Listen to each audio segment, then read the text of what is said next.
KSR news క్షేత్ర దర్శనికి స్వాగతం.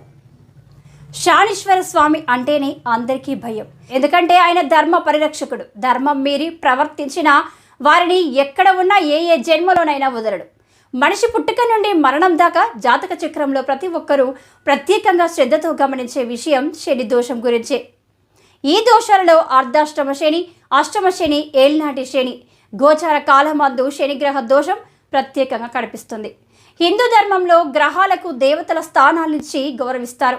శనిగ్రహం పాపగ్రహం కాబట్టి లౌకిక దృష్టిలో ఇతర గ్రహాలతో పోలిస్తే ఈ గ్రహానికి మహత్తరమైన స్థానం ఉంది.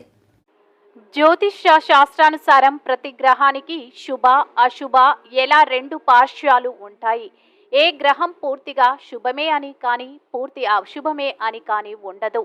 శనిగ్రహం గర్వం, అహంకారం, పూర్వగ్రహం వీటిని దూరం చేసి మనిషికి మానవత్వాన్ని నేర్పుతుంది. అంతరంగంలోని మనకు తెలియని గుణాలను పరిచయం చేయిస్తుంది. శనిదేవుడు ప్రతి రాశిలోనూ ప్రవేశించి 7.5 సంవత్సరాలు ఉంటాడు. కాబట్టి మనిషి 7.5 సంవత్సరాల పాటు శని పీడను అనుభవించాల్సి వస్తుంది. తిరుపతి జిల్లా రాయల చెరువు దగ్గర ఛాయాపురంలో ప్రత్యేక శనీశ్వర ఆలయం ఉంది. ఇక్కడ ప్రతిరోజు దర్శనం కోసం అనేక ప్రాంతాల నుండి భక్తులు వస్తుంటారు. ఈ ఆలయాన్ని సందర్శించడం ద్వారా శని సదాశతి వ్యాప్తి తొలగిపోతుందని నమ్ముతారు. శని సదశతి సమయంలో అనేక బాధలుంటాయి.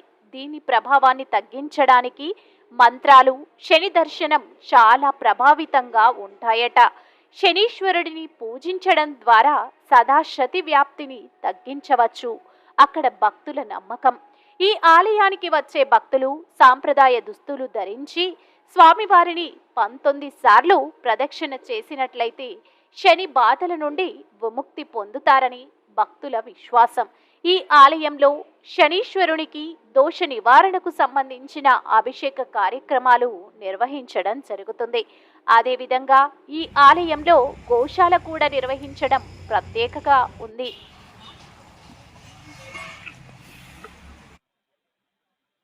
హరి ఓం. తిరుపతి రాయలచెరువు గ్రామం ఛాయాపురంలో వెలిసిన శనేశ్వర క్షేత్రం. ఇక్కడ శనేశ్వరుడు విశేషంగా శక్తివంతంగా వెలసి ఉన్నారు. ఎవరికైతే అష్టమ శని, అర్ధాష్టమ శని, ఏల్నాటి శని, మహాదశలో జరిగే అరిష్ట భుక్తులు ఏమైతే ఉంటాయో వారు తమ దోషాలు నివారణ చేసుకోవడానికి ఈ క్షేత్రాన్ని దర్శించాలి.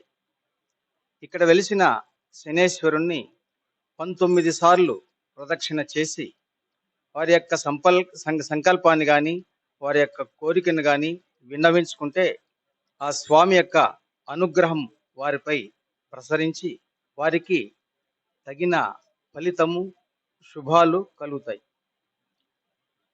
అంతేకాకుండా ఈ శని క్షేత్రంలో గోశాల ఉండేదానివల్ల ఆ గోవుల యొక్క ప్రభావం కూడా వచ్చిన భక్తుల మీద చూపిస్తుంది. ఆ విధంగా సకల సౌభాగ్యాలు ప్రసాదించే గోమాత యొక్క అనుగ్రహం కూడా భక్తులకు కలుగుతుంది.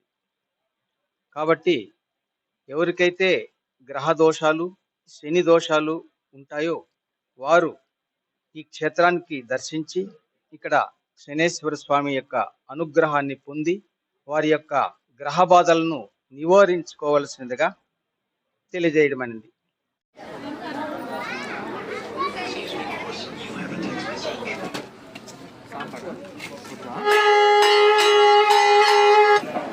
కంకణం కట్టుకోవాలనుకున్న వాళ్ళు, దారి నట్టుకోవాలనుకున్న వాళ్ళు 108 సార్లు వెలిగించి శనేశ్వరాయ నమః అని